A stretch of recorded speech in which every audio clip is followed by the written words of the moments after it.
मेरे प्यारे भाइयों, अगर हम और आप नबी के सच्चे गुलाम होते, पैगंबर से मोहब्बत रखने वाले होते, तो आज दुनिया के अय्यार और मक्कार लोगों को फॉलो ना करते, बल्कि फिलिस्तीन के उन बहादुर और जियालों को फॉलो करते कि जिनकी रगों के अंदर मोहब्बत रसूल खून बनकर। वाह वाह सुभान अल्लाह। नारे तकबीर, नारे रिसालत, मसलके आला हजरत, फैजान आला हजरत, जो अपने 6 माह के बच्चों को हाथों में लेकर ये कह रहे हैं कि मेरे मालिक तेरा शुक्र है, हम सब्र के साथ अपनी जिंदगी बिताएंगे। जिनकी निगाहों के सामने, जिनके परिवार के अंदर 10-10, 12-12 लोग हैं, उनकी निगाहों के, उन फिलिस्तीनी बच्चों की निगाहों के सामने उस परिवार के 10-10, 12-12 लोग शहीद हो गए हैं, लेकिन उसके बावजूद भी उन नौजवानों का ये हाल है कि वो बारगाहे खुदा में सजदा करके ये कह रहे हैं मालिक तेरा लाख लाख बार एहसान।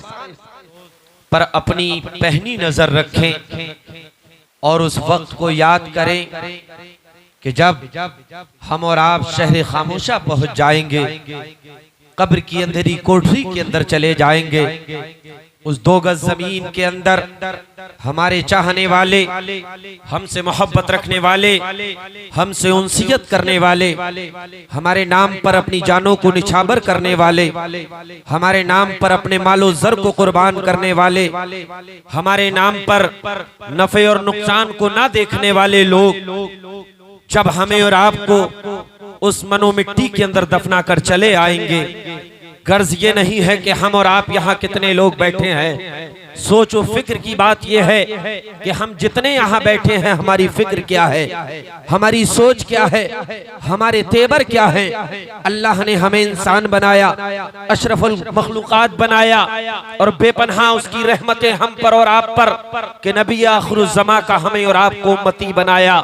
दिलों पर हाथ रखकर फैसला करो, हम और आप नबी के उम्मती हैं, नबी से बेपनाह मोहब्बत करने वाले हैं, नबी से बेपनाह इश्क करने वाले हैं। अगर कोई साहिल हमसे और आपसे सवाल कर ले कि तुम अपने नबी से मोहब्बत रखते हो, पैगंबर की अकीदत तुम्हारे सीनों के अंदर गामजन है, तो हम और आप जवाब देते हैं अल्हम्दुलिल्लाह, हम हमा वक्त नबी आखिरुज़्ज़मा से मोहब्बत करते हैं। हमारी सुबह नबी की मोहब्बत में होती है, हमारी शाम नबी की मोहब्बत में होती है, हमारा जागना नबी की मोहब्बत में होता है, हमारा सोना नबी की मोहब्बत में होता है। लेकिन ऐ मेरे प्यारे भाइयों, अगर सवाल करने वाले ने सवाल कर लिया कि नबी से अगर मोहब्बत है तो तुम्हारे जनाजे नबी की मोहब्बत के मुताबिक दिखाई नहीं देते, तुम्हारी जिंदगी नबी की मोहब्बत के मुताबिक दिखाई नहीं देती, तुम्हारा चलना फिरना नबी की मोहब्बत के मुताबिक दिखाई नहीं देता, तुम्हारा उठना बैठना नबी की मोहब्बत के मुताबिक दिखाई नहीं देता।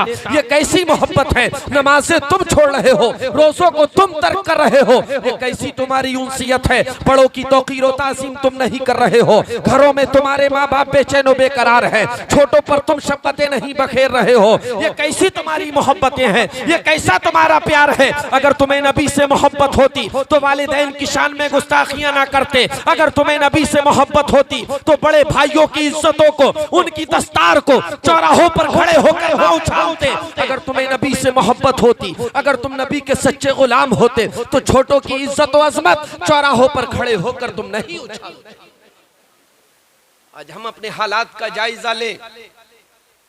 मैं तकरीर इसलिए नहीं करता कि कोई मेरी वाहवाही करे, अल्लाह मेरा गवाह है, और इस मिंबरे नूर की अहमियत और इसकी कदर मैं जानता हूं।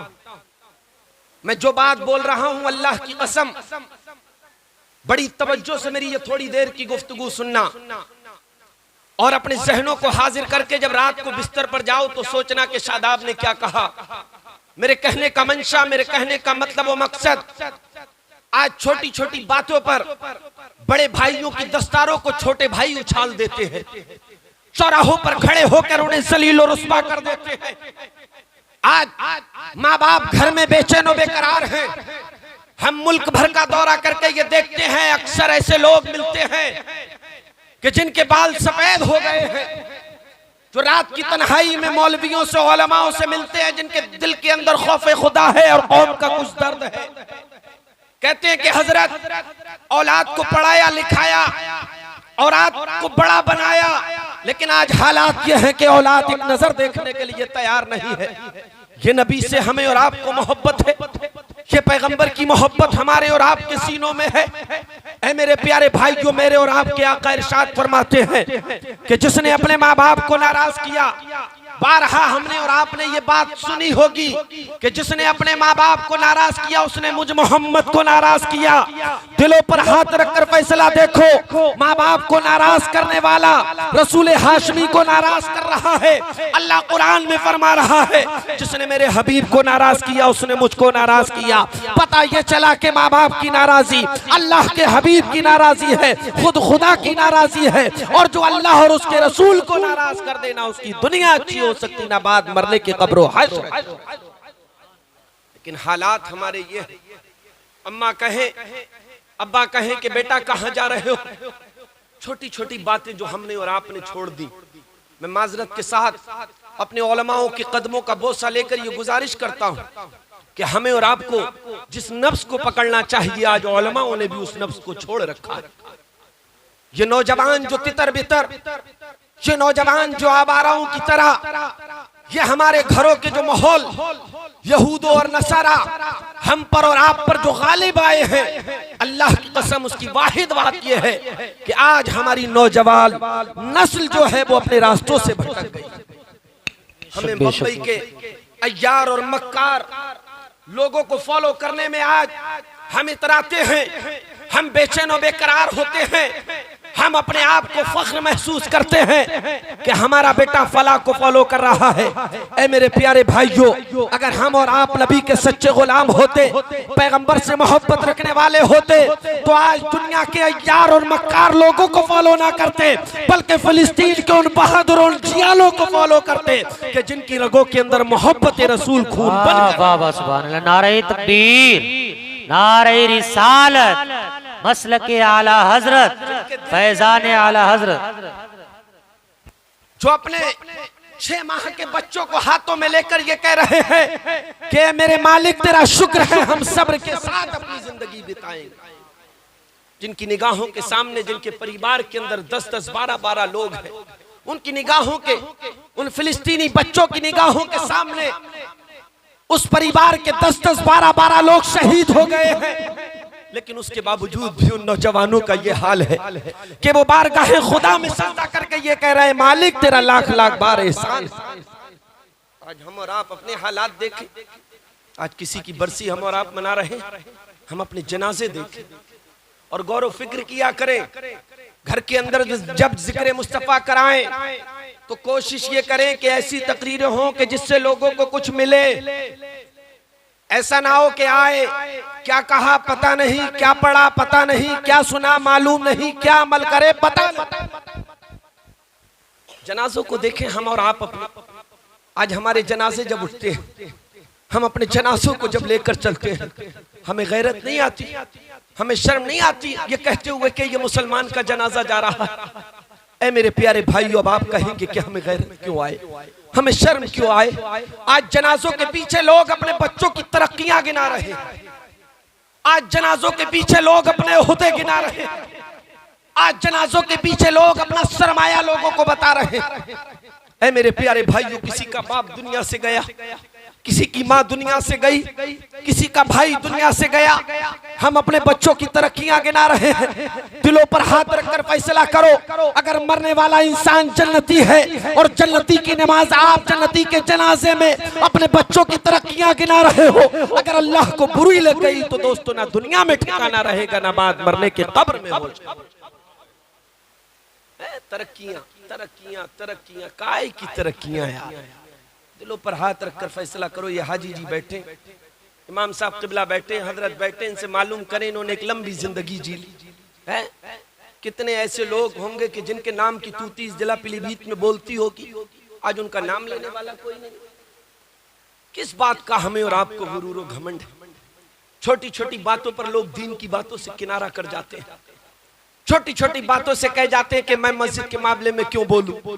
अरे हम ना बोलेंगे तो कौन बोलेगा, हम ना कहेंगे तो कौन कहेगा, हम हिमायत की बात नहीं बोलेंगे, हक बात नहीं बोलेंगे तो फिर कौन बोलेगा।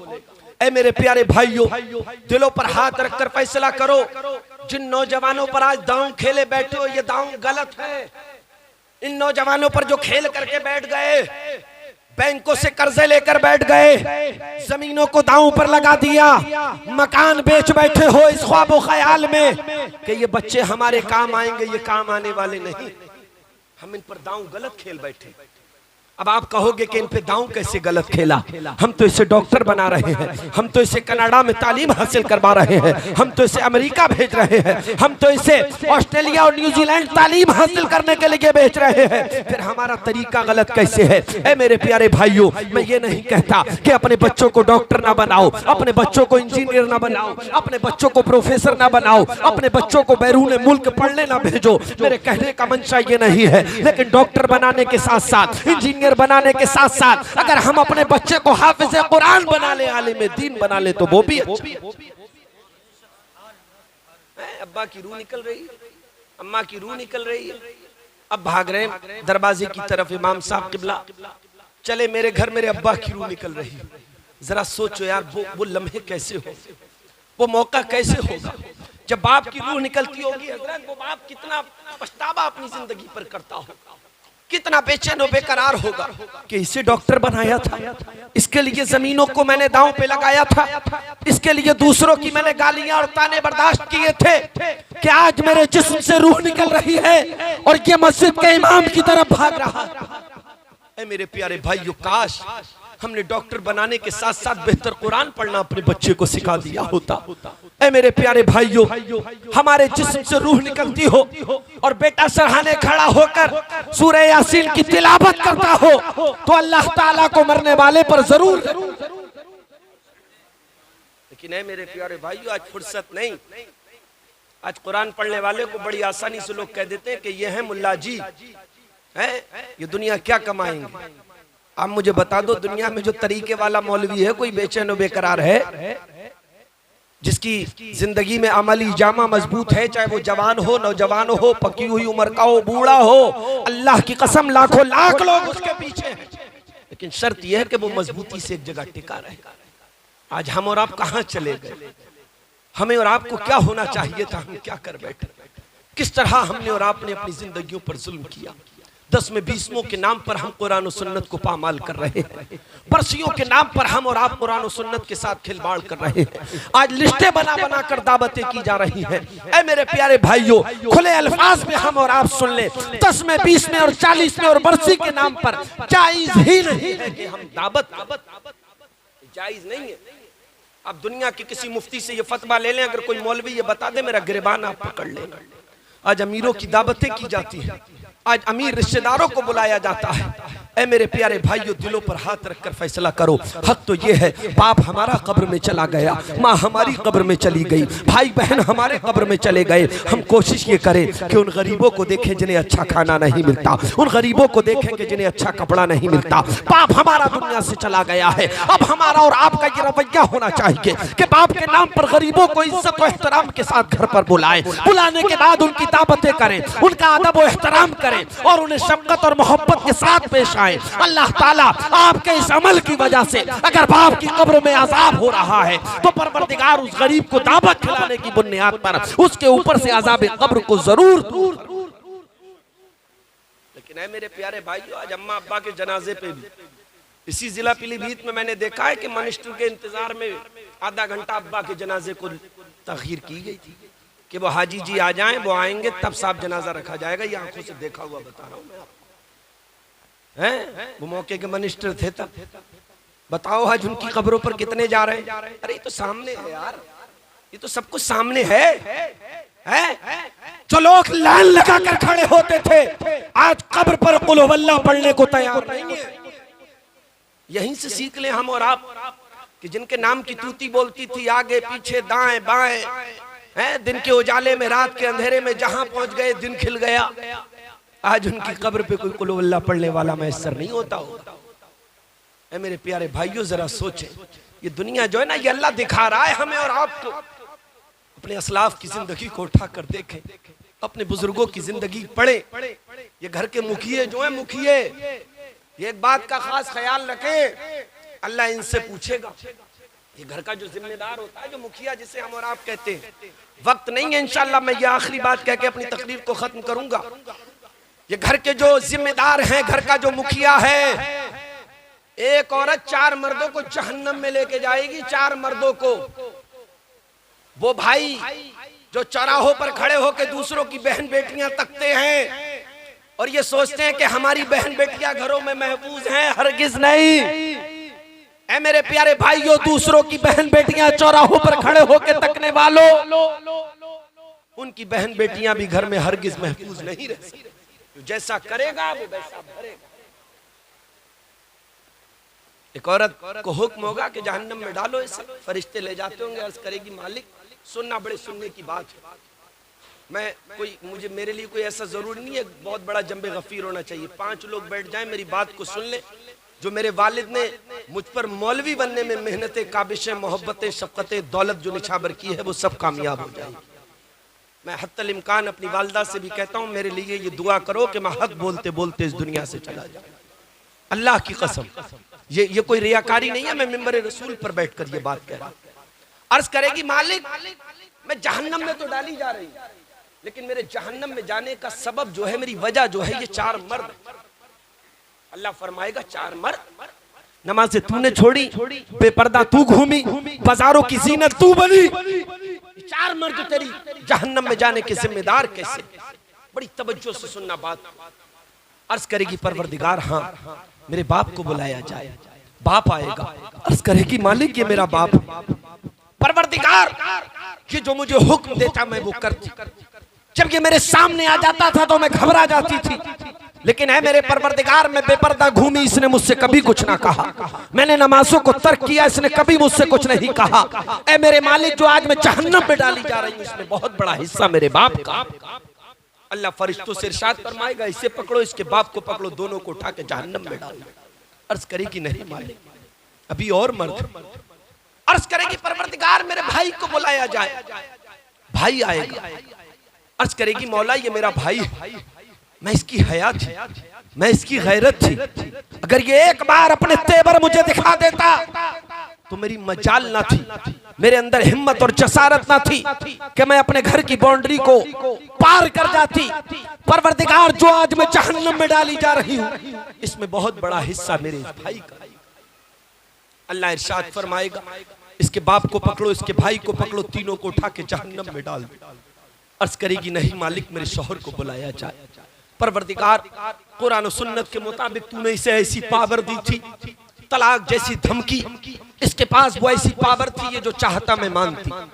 ये मुझसे अगर कहता कि मेरी शरीके हयात आप नमाज पढ़ें, आप रोजे रखें, आप बाजारों में ना जाए, आप बेपर्दा ना घूमे, ऐ मेरे मालिक, अगर ये एक बार मुझसे कह देता कि अगर कुरान और सुन्नत को पामाल किया तो मेरा और तुम्हारा कोई वास्ता नहीं रहेगा। ऐ मेरे परवरदिगार, मैं नमाजों को ना छोड़ती, मैं बेपर्दा ना घूमती, मैं बाजारों की जीनत ना बनती, आज जो मैं जहन्नम में डाली जा रही हूँ, इसमें बहुत बड़ा हिस्सा मेरे शौहर का। अल्लाह इरशाद फरमाएगा, इसे पकड़ो, इसके बाप को पकड़ो, इसके भाई को पकड़ो, इसके शौहर को पकड़ो, चारों को उठा के जहन्नम में डाल दो। अर्ज करेगी मालिक नहीं, एक आखिरी मर्द को और बुलाया जाए। अल्लाह इरशाद फरमाएगा, वो आखिरी मर्द कौन है? अर्ज करेगी परवरदिगार, मेरे नूरे नजर को बुलाया जाए, मेरे बेटे को बुलाया जाए, बेटा आएगा। अल्लाह की बारगाह में अर्ज करेगी, मालिक ये मेरा बेटा है, अगर इसे बुखार आ जाता था तो सारी सारी रात सरहाने बैठकर मैं गुजार दिया करती थी। ऐ मेरे मालिक, अगर ये बेटा मुझसे एक बार कह देता कि अम्मी आप नमाज नहीं पढ़ेंगी तो मैं आपके हाथ के धुले हुए कपड़े नहीं पहनूंगा, अगर आप नमाज नहीं पढ़ेंगी तो मैं आपके हाथ का खाना नहीं खाऊंगा, अगर आप नमाज ना पढ़ेंगी तो मैं आपसे बातचीत नहीं करूंगा। ऐ मेरे मालिक, मैं तो अपने बेटे से बड़ी मोहब्बत करती थी, मैं तो अपने बेटे से बड़ा प्यार करती थी, अगर इसे बुखार आता था तो सारी सारी रात सरहाने बैठकर मैं गुजार दिया करती थी। कभी इसका सर दबाती थी, कभी इसके हाथ दबाती थी, कभी इसके पैर दबाती थी और तेरी बारगाह में ये दुआएं करती थी। ऐ मालिक, मैं मेरे मालिक, तू मेरे बच्चे को सेहत याफ्ता कर दे, मेरे बच्चे को तंदुरुस्त कर दे। लेकिन परवरदिगार, मेरे इस बेटे ने मुझसे कभी नहीं कहा कि अम्मी आप नमाज पढ़ा करें, अम्मी आप रोजे रखा करें, अम्मी आप कुरान और सुन्नत के मुताबिक चला करें। ऐ मेरे मालिक, आज जो मैं जहन्नम में डाली जा रही हूँ, इसमें बहुत बड़ा हाथ मेरे इस बेटे का। अल्लाह इरशाद फरमाएगा, बाप को पकड़ो, भाई को पकड़ो, शौहर को पकड़ो, बेटे को पकड़ो, चारों मर्दों को पकड़ो, इससे पकड़ो, पांचों को उठा के जहन्नम में डाल दो। ये कोई कहानी किस्सा नहीं है, जो मैंने आपको बताया ये हदीस से पाक है, ये कहानी किस्सा नहीं है, ये मेरे और आपके नबी ने फरमाया है। मेरे और आपके नबी की जुबान से निकले हुए ये अल्फाज हैं। ऐ मेरे प्यारे भाइयों, बदहोशी में हम और आप अपनी जिंदगी को ना काटें और ज्यादा दुनिया के लुब्बो लुआब में ना पड़े। अल्लाह ने जैसा दिया है, जितना दिया है, उसमें सब्र और शुक्र के साथ हम और आप अपनी जिंदगी को गुजारे। अरे किसी की बिल्डिंग बनी है, हम क्या करें? कोई 50 लाख की गाड़ी से घूम रहा है, हमें क्या फर्क पड़ता है? ऐ मेरे प्यारे भाइयों, सुबह उठे तो ये फिक्र करें कि अल्लाह हमारे ईमान की हिफाजत फरमाए। शाम को जब सोएं बिस्तर पर तो रब की बारगाह में तौबा करके सोएं और सुबह उठने के बाद अल्लाह से अर्ज करें कि मेरे मालिक तू मेरे ईमान और अकीदे की हिफाजत फरमाना। ऐ मेरे प्यारे भाइयों, अगर इस तरह सब्र और शुक्र के साथ हम और आप अपनी जिंदगी काटेंगे, अल्लाह की कसम, जब तक जमीन के ऊपर रहेंगे खुश आबाद रहेंगे, और जब जमीन के अंदर चले जाएंगे मशर्रत और शादमानी में झूम झूम। आज हमें और आपको फिक्र नहीं, हमें और आपको जरा ख्याल नहीं। रमजान का ये महीना आ रहा है, 3-4 दिन के बाद इसी सितारगंज में हमने चौराहे पर बड़े बड़े मूछ वाले को सिगरेट पीते हुए देखा है। तो बड़े असरदार बनते हैं और ठेकेदार ऐसे बनते हैं। तलाक, अगर तलाक जैसा कोई मामला पड़ जाए ना तो उन पंचायतों में ये बेगैरत बैठते हैं, बेहया नाहंजार। उन्हें उन पंचायतों में बिठाया जाता है जो चौराहों पर खड़े होकर रमजान में सिगरेटें उड़ा रहे हैं। ये इस्लाम है? ये हमें और आपको नबी ने बताया। ये गरीब साहबा ने अपने बच्चों की कुर्बानियां दी। आज फिलिस्तीन में छोटे छोटे बच्चे अल्लाह की राह में कुर्बान हो रहे हैं। इसलिए कुर्बान हो रहे हैं कि अय्यार और मक्कार लोग, रमजानों में चौराहों पर खड़े होकर सिगरेट पीने वाले लोग हमारे दीन के मसाइल में बैठे। अगर मस्जिद के इमाम को बुलाया जाता है तो उन्हें एक तरफ कर दिया जाता है। ऐ मेरे प्यारे भाइयों, अपनी तबीयत के मुताबिक शरीयत को ना चला।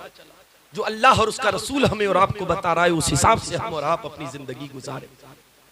आज हालात हमने और आपने इतने पेचीदा कर दिए हैं। किसी के जनाजे में जा रहे हैं, मेड़ की बात, खेत की बात, कोने की बात, बेटे की बात, बेटी की बात है। मेरे प्यारे भाइयों, हम और आप जरा सोचे, किसी का जनाजा जा रहा है, अल्लाह की कसम अगर किसी के बेटे ने सुन लिया कि मेरे बाप का जनाजा जा रहा है और जाने के बाद ये दुनिया की बातें कर रहा है, उसके दिल पर क्या गुजरेगी? ऐ मेरे प्यारे भाइयों, नबी आखिरुल ज़मां ने फरमाया है कि मुकम्मल मुसलमान वो होता है, मोमिन वो होता है जो किसी दूसरे को अपनी जानिब से तकलीफ ना।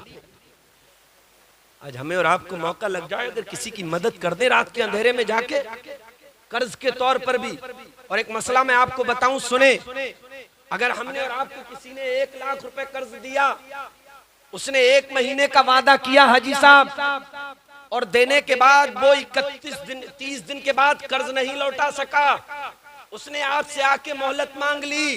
अब 30 दिन के आगे वो जितने दिन के बाद पैसे देगा, अल्लाह ताला तुम्हें हर एक दिन का 1 लाख सदके का सवाब। आज कर्ज भी देते हो तो चेहरे देखकर और उसकी दस्तार उछालते हो। दूसरे रिश्तेदार को जाके बताते हो, अरे वो खाली खाम खा की ढोल पोल है, सब मामला खराब है, मैं तो रात देकर आया हूँ 10,000, मैं तो रात देकर आया हूँ 20,000, दम नहीं है, बेकार हो गए।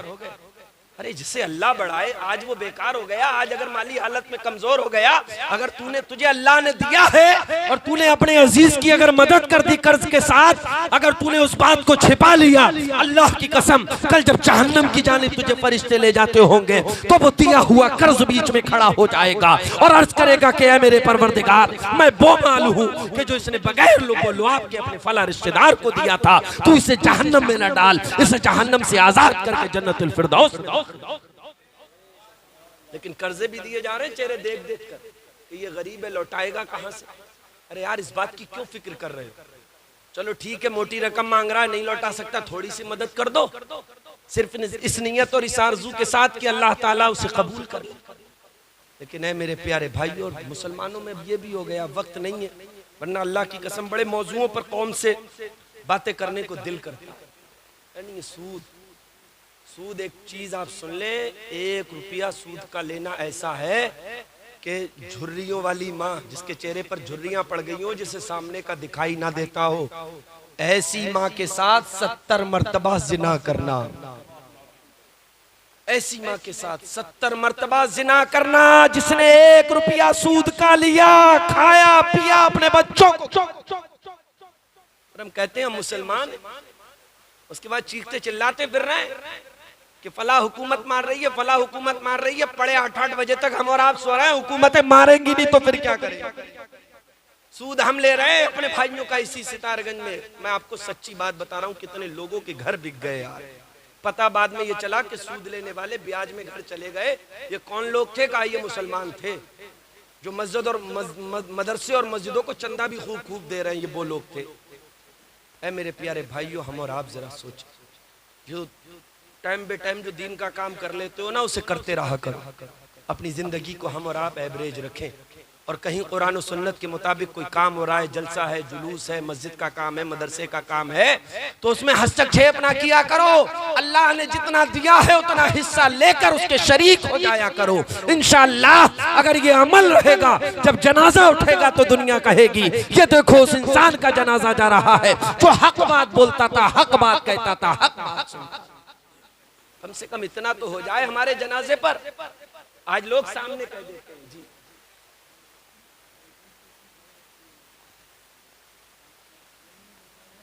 जी हाँ, ये भी ध्यान रखें, बिल्कुल सही हजरत ने जहन में डाला।